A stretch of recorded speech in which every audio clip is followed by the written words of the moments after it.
Good day everyone! Welcome to my channel. This is Hot Sports Balita. Para sa balitang sports, Gilas Initial 13-man pool, inilabas na.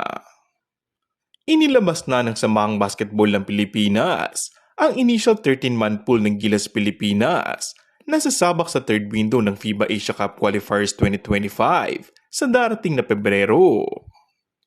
Nanguna sa listahan is si naturalized player Justin Brownlee, Junmar Fajardo, Japet Aguilar, AJ Edu, Carl Tamayo, Dwight Ramos, Scottie Thompson, Chris Newsome, Calvin Oftana, CJ Perez, Mason Amos.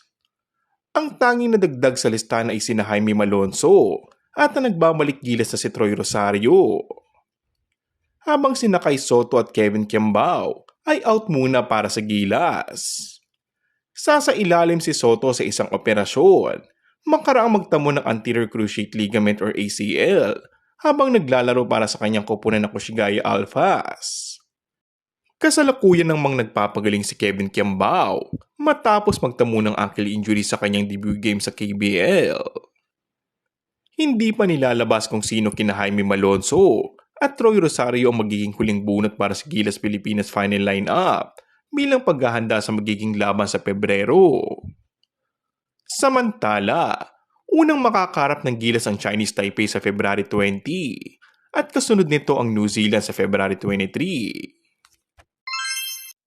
Kung bago ka lang sa akin channel ay mag-subscribe at pindutin na rin ang notification bell.